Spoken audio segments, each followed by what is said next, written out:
오늘은 요한계시록 1장 9절 말씀을 읽으면서 시작하겠습니다. 요한계시록 1장 9절입니다. 신약성경 맨 뒤에 있는 요한계시록 1장 9절입니다.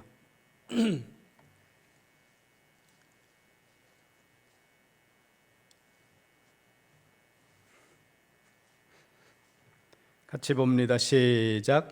나 요한은 너희 형제요 예수의 환난과 나라와 참음에 동참하는 자라. 하나님의 말씀과 예수를 증언하였으므로 말미암아 반모라 하는 섬에 있었더니. 아멘. 거기 1절 보세요. 나 요한은, 사도 요한은 자신의 신상에 관해서 말을 하는 거예요. 그리고 중간쯤 보세요. 하나님의 말씀과 예수를 증언하였으므로 말미암아 반모라 하는 섬에 있었다. 사도 요한은 지금 요한계시록을 기록하고 있는 이 시점에 반모라는 이름의 섬에 있다고 말씀하고 있습니다. 그러면 왜 반모라는 섬에 있게 되었는지에 대한 이유를 간략하게 언급하는데, 거기 9절 다시 보세요. 하나님의 말씀과 예수를 증언하였으므로 말미암아 반모라는 섬에 있게 되었다는 겁니다. 예수님의 말씀을 전하다가 반모섬에 가게 되었다는 거죠. 사도 요한이 요한계시록을 기록하는 것은 AD 90년경으로 우리가 추정합니다. 이 당시에 로마 황제는 도미티아누스라는 사람이었는데, 도미티아누스라는 로마 황제는 임페리얼 컬트, 그러니까 황제 숭배를 강력하게 시도했던 사람입니다. 그러니까 황제 숭배를 거부하는 집단이나 사람은 로마 국가에 반하는 사람으로 여겨버려서 박해를 했다는 거죠. 물론 AD 60년경에 로마 황제를 지냈던 네로와 같은 황제처럼 무차별적이고 잔인한 박해가 있었던 것은 아니었지만, 아직 기독교는 공식화되어지지 못했던 시기라서 다양한 박해가 기독교인들에게 가해지고 있었습니다. 그와 같은 박해의 시기에 예수님의 말씀을 전했고, 그것이 로마의 법률에 위반된다고 여겨서 박해를 받아 반모라고 하는 섬에 유배가 되었다는 겁니다. 4장으로 넘어갑니다. 요한계시록 4장 2절과 3절입니다. 요한계시록 4장 2절 3절 시작. 내가 곧 성령에 감동되었더니 보라, 하늘의 보좌를 베풀었고 그 보좌 위에 앉으신 이가 있는데, 앉으신 이의 모양이 벽옥과 홍보석 같고 또 무지개가 있어 보좌에 둘렸는데 그 모양이 녹보석 같더라. 아멘. 반모섬에 유배된 사도 요한이 환상을 보았다는 겁니다. 그 환상이 어떤 환상이에요? 2절 맨 끝에 보세요. 보좌에 앉으신 이를 보았다는 거예요. 그리고 3절은 그 모습이 어떠한지를 묘사하고 있습니다. 이와 같은 보좌에 앉으신 이에 대한 환상을 보고 있는 사람들은 성경에 여러분이 이름이 거론되고 있습니다. 그 중에 하나가 이사야라는 거예요. 그런데 오늘 본문으로 들어가기 전에 우리가 기억해야 하는 것은, 모든 사람들은 역사 내에 존재한다는 것입니다.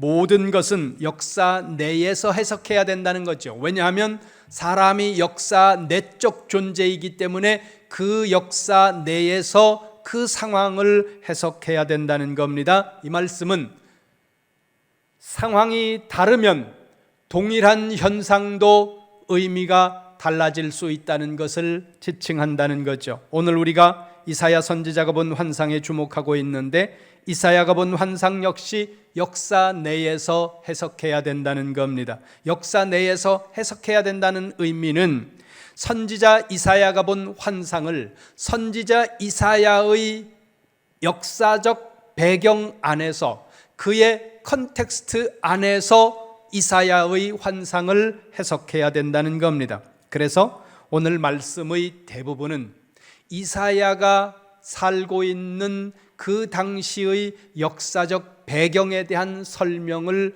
오늘 설교 시간 거의 다 사용해서 여러분들에게 설명을 드릴 겁니다.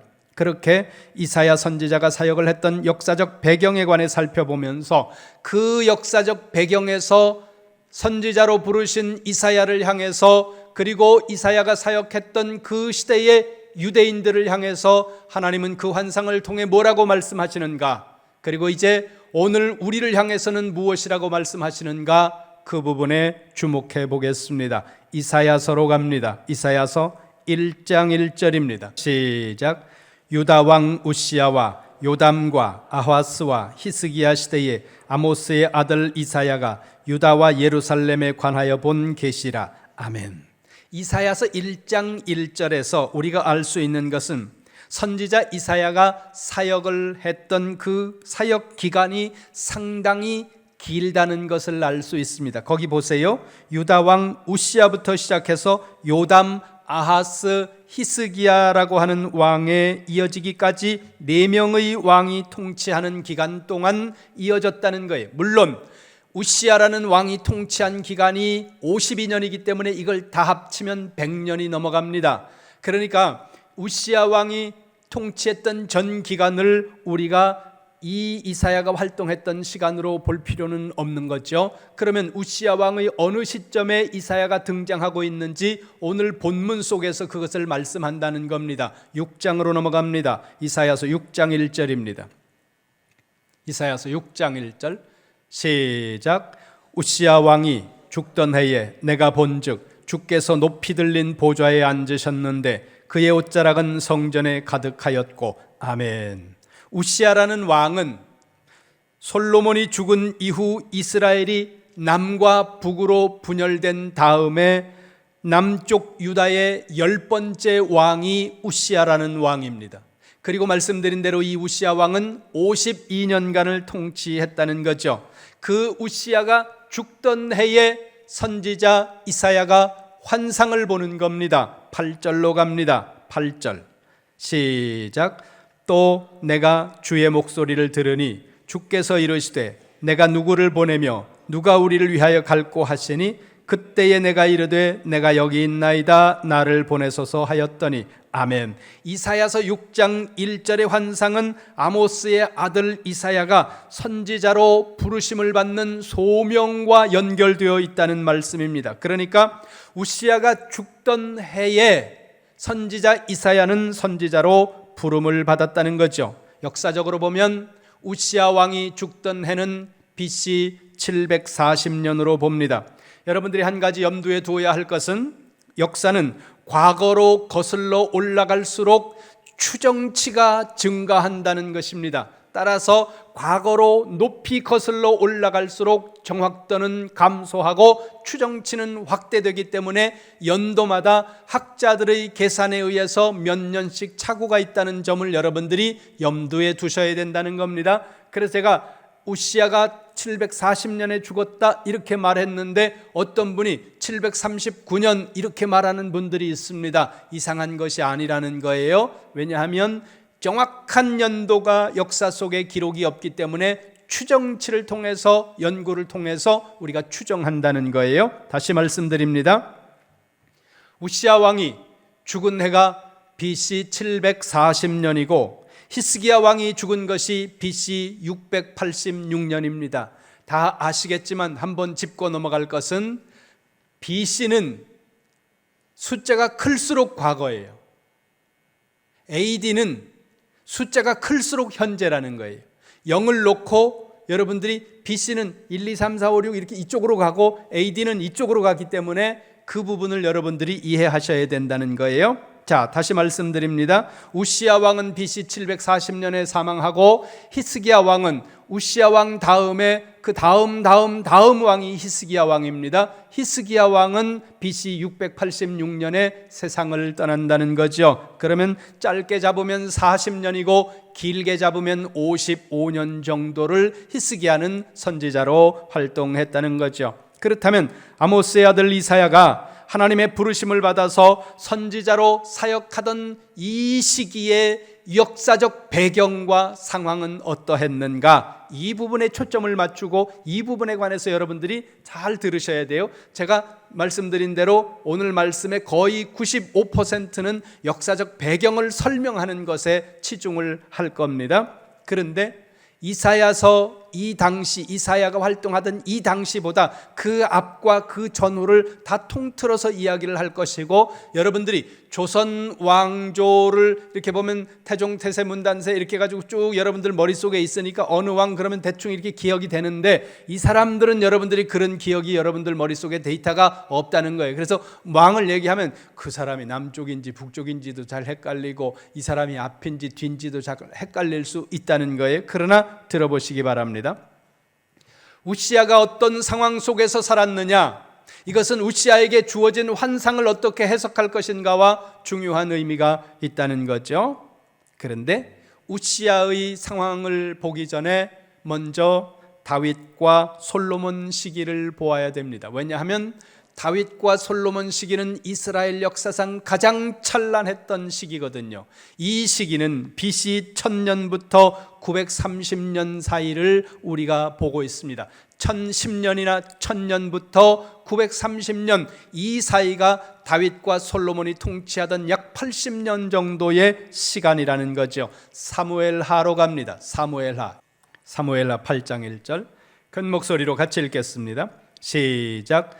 그 후에 다윗이 블레셋 사람들을 쳐서 항복을 받고 블레셋 사람들의 손에서 메덱 암마를 빼앗으니라. 아멘. 블레셋 사람들은 이스라엘 팔레스틴 저 남서쪽 해안 지중해 근처에 자리 잡고 있으면서 역사 속에서 끊임없이 이스라엘 백성들을 괴롭히는 가시 같은 역할을 했던 나라가 블레셋이라는 거예요. 지금으로 하면 이스라엘과 전쟁이 벌어지고 있는 저 가자 지구 그 근처가 블레셋이 점령하고 있었던 땅이라고 생각하시면 된다는 겁니다. 그 블레셋이 역사 속에서 끊임없이 이스라엘을 괴롭혔는데 다윗 시대에 이르러서 그 블레셋을 점령하고 정복하고 그들로부터 조공을 받았다는 겁니다. 신하의 나라, 종의 나라로 삼았다는 거예요. 2절 보세요. 8장 2절 같이 봅니다. 시작. 다윗이 또 모압을 쳐서 그들로 땅에 엎드리게 하고 줄로 재어 그 2줄 길이의 사람은 죽이고 1줄 길이의 사람은 살리니 모압 사람들이 다윗의 종들이 되어 조공을 드리니라. 아멘. 2절에는 모압이라는 사람들이 나오는데, 모압은 사해 동남쪽에 자리 잡고 있는 족속이었습니다. 지금으로 하면 요르단 남부에 해당하는 지역입니다. 거기 모압 지역을 다윗이 점령했는데 2절 다시 보세요. 중간쯤을 보세요. 줄로 재서 2줄 길이의 사람은 죽이고 1줄 길이의 사람은 살렸다, 이렇게 말씀하는데 이게 무슨 말씀인가 하면, 히브리어 언어로 하면 여기는 우리는 엎드리게 하고 이렇게 번역을 해놨는데, 히브리어 단어를 보면 눕혀놨다 이런 의미로도 번역이 됩니다. 그래서 누웠다, 엎드렸다 이렇게 번역하는 것 다른 문제가 없다는 거죠. 이렇게 생각을 하세요. 다윗이 요르단 남부 지역에 있는 이 모압이라는 지역까지 군대를 끌고 가서 그 나라를 쳐서 그 나라의 백성들을 포로로 잡아가지고 포로로 잡힌 사람들을 줄을 맞춰서 쫙 엎드려 놨다는 거예요. 혹은 눕혀 놨다는 거예요. 줄을 지어서 쫙 이렇게 군대에 그 줄 짓듯이 쫙 눌러놓고 2줄 죽이고 1줄 살리고 2줄 죽이고 1줄 살리고, 이 말씀이에요. 여기 지금 줄로 재서 2줄 길이의 사람은 죽이고 1줄 길이의 사람은 살렸다, 이게 키나 이런 걸 재는 게 아니라 줄 세워놓고 2줄 죽여 살리고 2줄 죽여 그 다음 줄 살리고, 이 말씀은 뭐예요? 3분의 1만 남기고 다 죽였다는 거예요. 그리고 조공을 받았다는 겁니다. 노예로 삼았다는 거죠. 6절로 가봅니다. 8장 6절 사무엘하 8장 6절 시작. 다윗이 다메섹 아람의 수비대를 두매 아람 사람이 다윗의 종이 되어 조공을 바치니라. 다윗이 어디로 가든지 여호와께서 이기게 하시니라. 아멘. 거기 6절에 보면 다메섹이라는 지명이 나오는데 이 다메섹은 고대 아람 지역의 중심지였고 지금으로 말하면 이스라엘 저 북쪽에 있는 레바논 옆에 있는 시리아의 중심 도시입니다. 여기는 예루살렘에서 150km 정도 북쪽으로 올라가면 나오는 이방 도시인데 이 지역도 점령해버려서 그 백성들을 노예로 삼았다는 겁니다. 그 밑에 계속 8장 뒤쪽으로 읽어보면 다윗이 팔레스틴 주변에 있는 모든 나라를 쳐서 복종시키고 그들로 조공을 받았다는 이야기가 계속 이어진다는 거예요. 그러니까 이 팔레스틴의 서쪽은 바다이고 동쪽, 북쪽, 남쪽의 모든 나라들을 다 쳐서 종으로 삼아버렸습니다. 조금 성경을 뒤쪽으로 돌려서 역대하 8장으로 갑니다. 역대하 8장 17절입니다. 역대하 8장 17절 시작. 그때에 솔로몬이 에돔 땅의 바닷가 에시온 게벨과 엘롯에 이르렀더니 아멘. 여기 에시온 게벨이 어디냐 하면 아카바만이라고 있습니다. 여러분이 생각하기에 이렇게 보시면 돼요. 여기가 홍해예요. 여기가 홍해예요. 여기가 홍해인데 이렇게 돌아가면 이쪽으로 다시 이렇게 바다가 나와 있는데 여기가 아카바만이에요. 여기가 이렇게 홍해예요. 근데 그 이 아카바만 제일 꼭대기 이 베이에 자리 잡고 있는 것이 에시온 게벨입니다. 이 항구 도시의 물류의 중심을 이루고 있는 도시예요. 이 에시온 게벨에서 배를 타고 밑으로 쭉 내려가면 만나는 곳이 홍해예요. 여기는 어디냐? 요르단 최남단 지역과 맞물려 있는 곳이라는 겁니다. 그리고 조금 앞으로 와서 역대상을 보세요. 역대상 22장 역대하 봤습니다. 역대상 22장 4절입니다. 같이 봅니다. 시작. 또 백향목을 무수히 준비하였으니 이는 시돈 사람과 두로 사람이 백향목을 다윗에게로 많이 수운하여 왔음이라. 아멘. 여기는 두로와 시돈이 나옵니다. 두로와 시돈은 예수님의 말씀에도 언급되는 도시인데 두로와 시돈은 어디냐 하면 이스라엘에서 저 북쪽으로 지금 이스라엘 국경을 넘어서 위쪽으로 쭉 올라가면 레바논이라는 나라가 나오는데 그 레바논 지역에 있던 대표적인 항구 도시라는 거예요. 고대 레바논 지역의 항구 도시였고 물류의 중심을 이루고 있는 곳이었기 때문에 두로와 시돈은 고대 페니키아 문명의 중심지였습니다. 그런데 이 지역을 다윗과 솔로몬이 군사를 통해서 점령한 것은 아니지만 이 지역을 거의 점유하다시피 할 정도로 다윗과 솔로몬의 영향력은 막강했다는 겁니다. 그러니까 지금으로 하면 팔레스틴 북쪽으로는 시리아와 레바논 그 지역들을 다 영향력을 미치고 혹은 점령했고 동쪽으로는 요르단 지역을 모두 다 점령하고 팔레스틴 남쪽으로는 아카바만에 이르기까지 주변의 모든 나라들을 다 점령하고 때로는 노예로 삼고 조공을 받는 시대, 그 시대가 다윗과 솔로몬 시대였고 이 시기가 이스라엘 역사에서 가장 찬란했던 황금기라고 말할 수 있습니다. 그런데 솔로몬이 왕으로 있다가 솔로몬이 세상을 떠나면서 나라가 둘로 나뉘어져서 북쪽은 이스라엘이 되고 남쪽은 유다가 되면서 나라가 쇠퇴의 길로 가버렸다는 거죠. 그런데 그렇게 쇠퇴하던 북쪽 이스라엘과 남쪽 유다가 솔로몬이 세상을 떠나고 150년쯤 지난 후에 다시 솔로몬과 다윗 시대에 찬란했던 그 영광을 회복하는 순간이 잠깐 온다는 거예요. 그러니까 솔로몬과 다윗이 통치하다가 이 사람들이 세상을 떠나고 약 200년, 250년쯤 지나서 다시 한번 찬란한 역사의 전면에 이스라엘이 등장하는 시기가 오는데 그게 북쪽 이스라엘의 13번째 왕 여로보암 2세와 그 당시에 남쪽의 10번째 왕 우시야가 통치하던 시기, 그 시기가 다윗과 솔로몬 시대에 버금가는 번영의 시기가 잠깐 찾아온다는 거죠.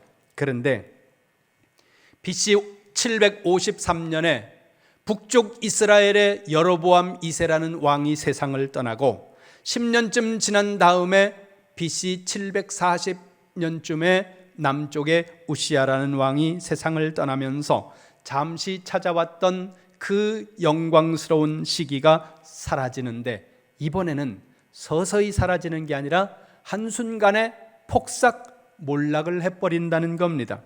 북쪽 이스라엘의 경우를 보면 여로보암 2세가 세상을 떠나고 그 뒤를 이어서 스가랴라고 하는 사람이 왕이 되는데, 이 스가랴가 왕이 된 지 6개월 만에 살룸이라고 하는 사람이 나타나서 스가랴를 죽이고 권력을 빼앗아가는 쿠데타가 발생을 합니다.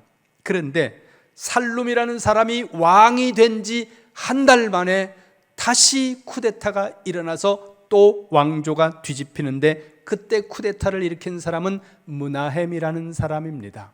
므나헴이라는 사람이 어떤 직책에 있었고 근본이 어떤 사람인지 성경은 설명하고 있지 않습니다. 다만 열왕기 하 15장 16절에 보면 므나헴은 임산부의 배를 가를 정도로 잔인한 왕이었다는 거예요. 이 사람이 북쪽 이스라엘의 왕으로 10년 정도 있다가 자기 아들 부가히야에게 왕위를 물려주는데, 부가히야가 왕에 들어선 지 얼마 안 가서 베가라는 사람이 다시 쿠데타를 일으킵니다.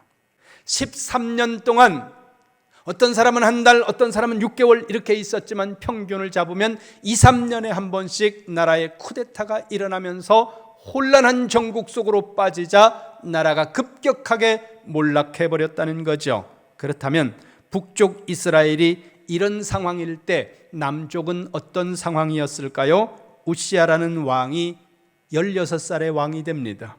아버지 아마샤를 뒤이어서 왕이 되는데, 보겠습니다. 역대하 26장으로 갑니다. 역대하 26장 1절입니다. 같이 봅니다. 시작. 유다 온 백성이 나이가 16세 된 우시야를 세워 그의 아버지 아마샤를 대신하여 왕으로 삼으니. 아멘. 그렇게 16살의 왕이 된 우시야는 3절에 보니까 52년 동안 다스렸다는 거예요. 그리고 4절 보세요. 4절 시작. 우시야가 그의 아버지 아마샤의 모든 행위대로 여호와 보시기에 정직하게 행하며. 아멘. 얼른 보면 우시야 왕의 아버지였던 아마샤가 9대 왕이에요. 유다의 남쪽. 이 9대 왕 아마샤가 굉장히 좋은 왕으로 보일 수 있는데 그렇지 않다는 거죠. 앞에 25장으로 가보세요. 역대하 25장 2절입니다. 역대하 25장 2절 같이 봅니다. 시작. 아마샤가 여호와께서 보시기에 정직하게 행하기는 하였으나 온전한 마음으로 행하지 아니하였더라. 아멘. 우시야의 아버지 아마샤 9대 왕은 하나님 보시기에 정직한 부분도 있었지만 온전하지 않았다는 거예요. 왜 성경이 이렇게 평가를 하고 있느냐 하면, 집권 초반기에는 바르게 행했지만 아마샤라고 하는 우시야의 아버지는 집권 후반기로 들어가면서 북쪽 이스라엘과 동족이죠. 전쟁을 하는 등 그 밑에 14절 보세요. 14절 25장 14절 시작. 아마샤가 에돔 사람을 죽이고 돌아올 때에 세일 자손의 신들을 가져와서 자기의 신으로 세우고 그것들 앞에 경배하며 분향한지라. 아멘. 거기 세일 자손은 그 앞에 있는 에돔을 지칭하는 거예요.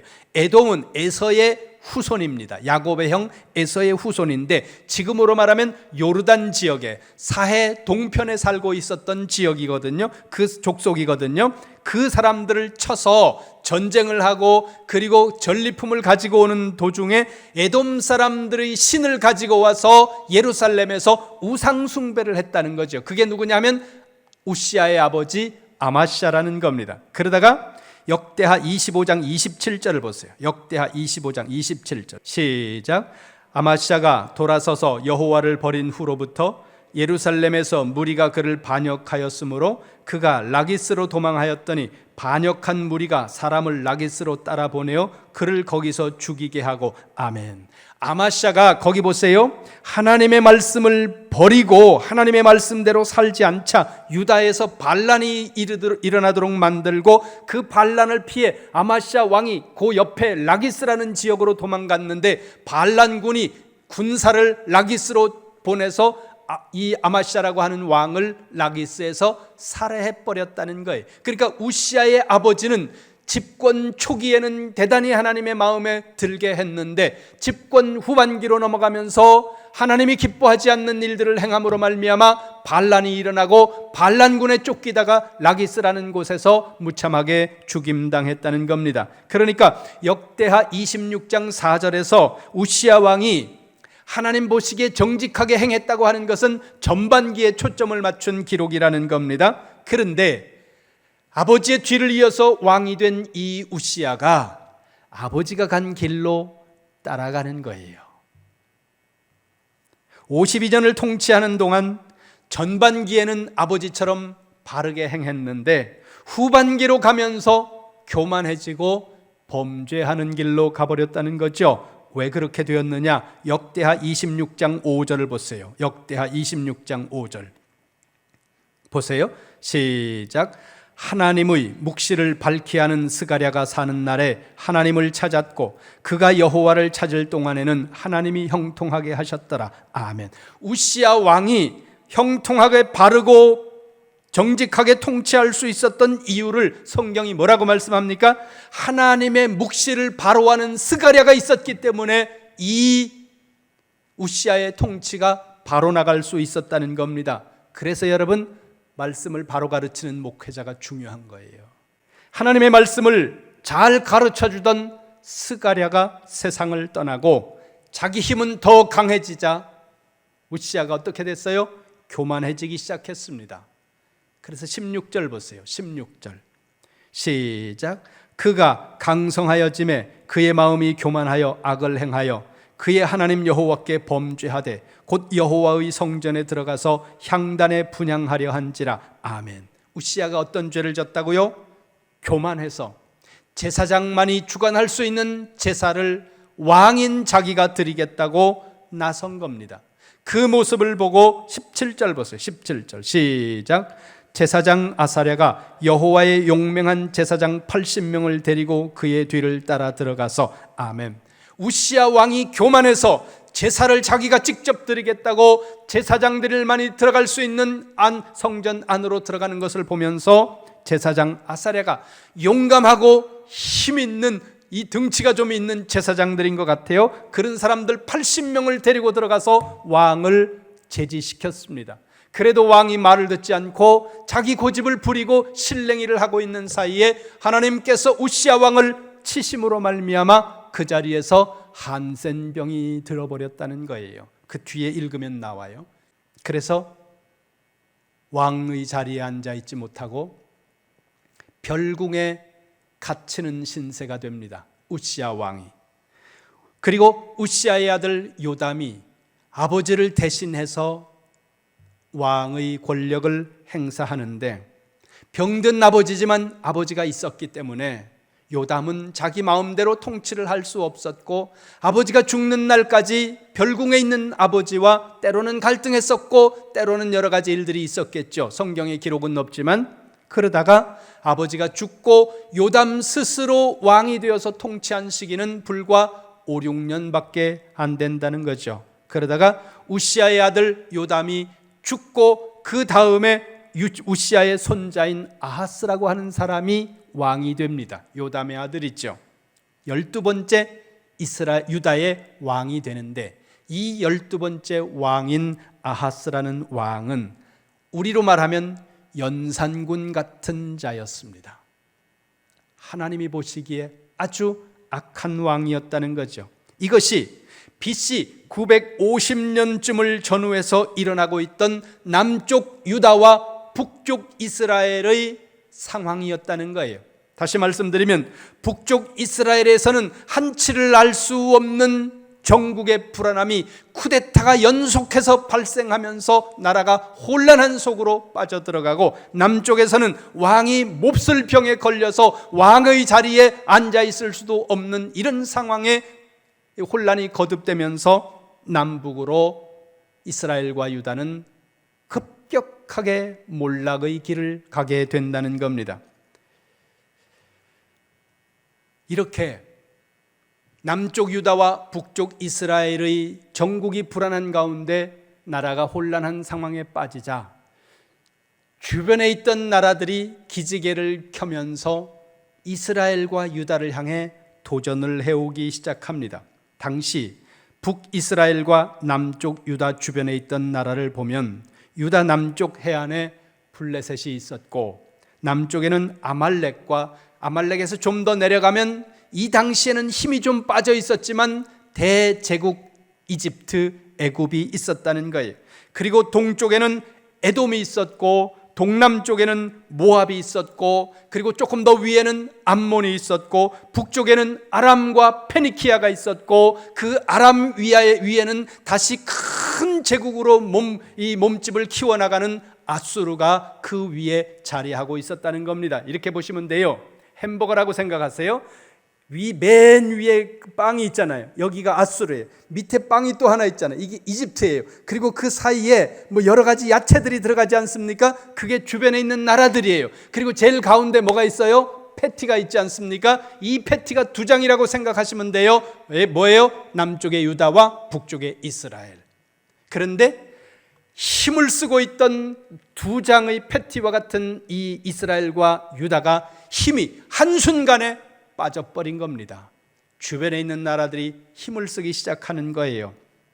특히 이스라엘과 암몬이 유다의 입장에서 보면 남쪽 우리의 입장에서 보면 저 위쪽에 대제국 아수르가 존재하는데 그 아수르와 유다 사이에 암몬과 북이스라엘이라고 하는 두 개의 나라가 완충 역할을 해주고 있었습니다. 그 시기에 아수르가 몸집을 키우기 시작하는 겁니다. 그때가 BC 745년인데 아주 잔인한 디글랏 빌레셋 3세라는 이 사람의 이름이 성경에도 나옵니다. 디글랏 빌레셋은 아니지만 이 사람의 고대 패권을 근동의 패권을 차지하기 위해서 남하 정책을 쓴다는 거예요. 그렇게 남하 정책을 쓰자 아시리아 밑에 있던 아람 그리고 그 밑에 있던 이스라엘이 연합군을 형성을 합니다. 아수르를 대항하기 위해서 연합군을 형성하면서 그 아람과 이스라엘 연합군이 남쪽 유다를 향해 너희들도 동참해 그랬는데 이 유다가 동참을 하지 않는다는 거예요. 이때 당시의 왕이 누구냐면 아하스라는 왕이에요. 우시아의 손주입니다. 손자예요. 그런데 아람과 이스라엘이 동맹을 맺고 유다까지 같이 동맹을 맺어서 저 위에 있는 아수르를 견제하자 이랬는데 남쪽 유다가 싫어 그리고 빠지니까 아람과 이스라엘 연합군이 분노해서 남쪽에 유다를 쳐버린 거예요. 남쪽 유다를 향해 전쟁을 일으킨 사이에 저 북쪽의 아수르가 지금이 기회다 그리고 밑으로 내려와서 아람과 이스라엘을 쓸어버렸습니다. 망한 거예요. 그러면 유다 쪽에서 한번 생각을 해보세요. 저 위에 아수르가 있지만 그 중간에 두 개의 나라가 완충지대 역할을 해주고 있었는데 이제는 그 완충지대가 사라진 겁니다. 아수르의 국경이 유다에까지 온 거예요. 그러면 이렇게 생각하시면 돼요. 우리 위에 북한이 있지 않습니까? 북한 위에 중국이 있고 러시아가 있는데 북한이 망해버려서 러시아와 중국이 38선까지 밀고 내려와서 우리가 그 제국들과 국경을 맞댄 상황이다. 이 상황하고 비슷하다. 그렇게 생각을 하시면 된다는 거예요. 특히 디글랏 빌레셋 3세가 죽고 그 다음에 왕이 되는 사람이 성경에 이름이 기록된 산헤립이라는 아수르 왕입니다. 이 사람은 엄청나게 잔인한 사람이었어요. 이 사람이 대군 18만 명을 이끌고 남쪽 유다를 침공해 옵니다. 유다의 국경을 넘는 순간 46개의 유다 성읍이 순식간에 떨어져 버리고 예루살렘에 접근을 해서 산헤립이 예루살렘에서 50km쯤 떨어진 조그만 도성에 머물면서 자기는 예루살렘까지 오지 않고 이젠 네가 가서 해결해 그러면서 자기 부하에게 군사를 줘서 예루살렘 성을 포위하게 만듭니다. 그때 군사를 이끌고 온 사람이 성경에 기록되기를 랍사게라는 장군이 왔다는 거예요. 이 랍사게가 예루살렘을 포위하고 이스라엘 사람들에게 히브리 말로 얘기하는 거예요. 히브리 말로 이렇게 얘기합니다. 너희는 군대를 의지하지 말아라. 애굽도 의지하지 말아라. 지금 위에서 쳐내려오니까 저 밑에 큰 나라하고 손잡을 것 같잖아요. 실제 손잡으려고 그랬습니다. 그러니까 애굽도 의지하지 말고 너희 군대도 의지하지 말고 너희 하나님도 의지하지 말아라. 그러면서 뭐라고 얘기하는가 하면 하나님이 우리를 보내셔서 너희를 벌하라고 우리를 보냈기 때문에 너희는 하나님이 안 지켜준다. 이러면서 히브리 말로 이스라엘 백성들을 협박하는 겁니다. 그러면서 이렇게 말해요. 지금까지 그 어느 나라도 그 어느 왕들도 우리 아수르의 손에서 자기 백성들을 지켜낸 신은 없었다. 그러니 항복해라.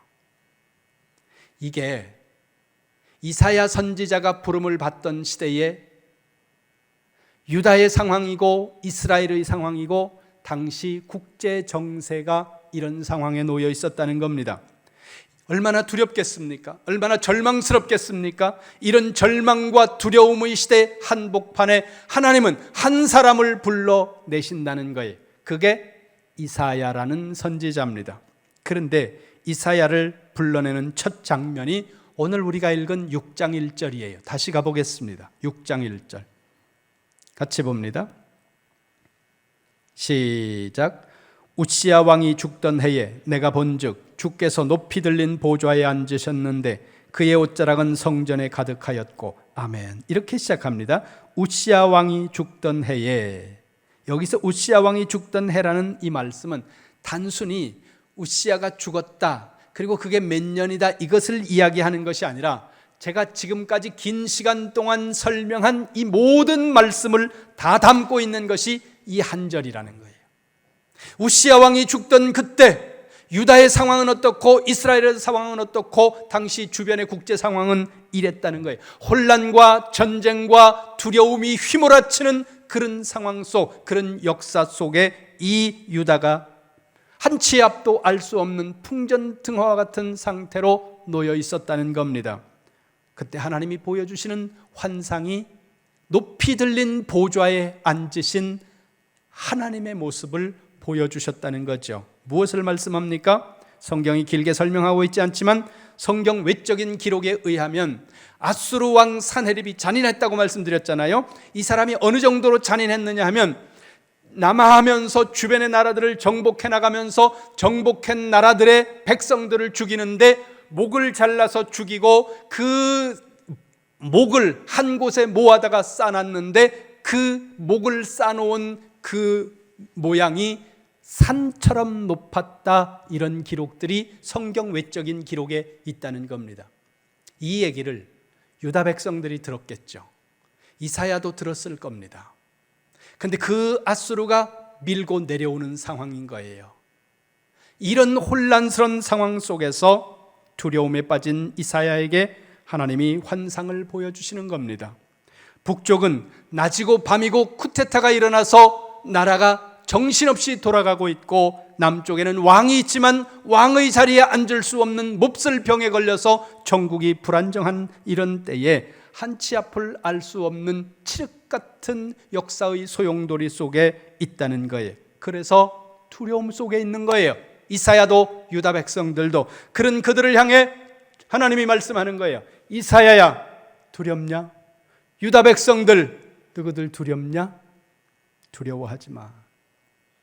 왕의 자리에 앉아야 될 사람이 왕의 자리에 앉지 못하고 병들어서 별궁에 갇혀서 지내고 왕이 제대로 노릇을 못하고 저 북쪽은 왕이 있어도 왕의 역할을 하지 못하고 밤낮 쿠데타가 일어나서 날이 새고 날이 지는 이런 혼란스러운 상황 속에 너희가 있는 걸 보면서 저 북쪽에 아수르가 치고 내려오고 밑에서는 이집트가 치고 올려오고 하고 있는 이런 상황 속에서 너희들이 두렵지. 근데 두려워하지 마라. 왕의 자리에 있는 그 왕은, 진정한 왕은 유다의 왕도 아니고 이스라엘의 왕도 아니고 높이 들린 보좌에 앉은 그 영광이 땅에 가득하고 그 능력이 온 세상에 가득한 여호와 하나님, 내가 너희들의 왕이야. 내가 죽은 게 아니야. 내가 이렇게 보좌에 앉아 있어. 그러니까 너희들은 두려워하지 마라. 이 환상을 통해 이사야에게 유대 백성들에게 말씀하는 거죠. 여러분 어떻습니까? 두려우십니까? 하루가 멀다 하고 정치권은 싸움으로 날이 뜨고 날이 지는 정치권을 보면서 걱정이 되고, 미국을 비롯한 강대국들은 자기들의 이권만을 극대화하기 위해서 약한 나라들을 휘두르면서 힘을 과시하기 때문에 보는 모습이 두렵습니다. 물가는 오르고 경제는 불안정하고 청년들은 취업의 자리가 없다고 하고 결혼해도 아이를 낳아서 기를 수 없는 이런 현실을 보면서 우리는 두렵습니다. 어느 날 갑자기 질병이 찾아올 때 우리는 두렵고, 믿었던 사람이 배신을 할 때 우리는 두렵고, 나이는 들어가는데 모아놓은 것은 없고 어떻게 노후를 보내야 할까, 이런 마음에 우리는 두려움에 빠진다는 겁니다. 그런 우리를 향해 오늘 이사야의 하나님이 말씀하세요. 두려워하지 마. 두려워하지 마. 눈앞에 두려운 상황이 휘몰아친다고 하더라도, 걱정하고 근심해야 하는 그런 상황들이 우리 앞에 다가온다고 하더라도, 이 일들이 내일 혹은 미래의 어떤 상황 속으로 우리를 몰고 갈지 모른다고 하더라도 두려워하지 마. 보좌에 높이 들린 보좌에 앉으신 여호와 하나님이 내가 너희의 역사를 이끌고, 내가 너희의 인생을 이끌어가고, 내가 너희의 모든 가정들을 이끌어가는 진정한 왕이야. 그러니까 두려워하지 마. 이 말씀을 지금 하고 있는 겁니다. 우리는 역사 내에 살아가는 사람들이에요. 역사 내에 살아가기 때문에 그 역사가 소용돌이칠 때, 그 역사가 흔들릴 때 우리는 두려움에 빠질 수 있다는 거죠. 하지만 우리는 이 땅에 살지만 동시에 높이 들린 보좌를 바라볼 수 있는 그 자격을, 권세를 받은 사람들입니다. 세상 사람들은 세상의 왕좌만 보이고 세상의 상황만 보이지만 우리는 높이 들린 보좌에 앉으신 주님을 바라볼 수 있도록 허락되어진 사람들이라는 거죠. 여러분의 가정에 어려움이 찾아오고, 여러분의 인생 가운데 어려움이 찾아오고, 역사가 휘청거리고 강대국들 속에서 작은 이 코리아 같은 나라들이 힘을 쓰기가 어려워서 어떻게 하나 그러는 상황 속에 우리가 놓여 있을지라도, 여러분 높이 들린 보좌를 바라보시기 바랍니다. 그리고 그 보좌에 앉으신 그 능력이 땅에 충만하고 그 영광이 온 세계에 충만한 여호와 하나님, 그 하나님을 바라보시고, 여러분 두려움에 빠지는 것이 아니라 그 하나님을 바라보시고 다시 한번 여러분이 자리에서 힘을 내시고 소망을 가지시기를 주님의 이름으로 축원합니다.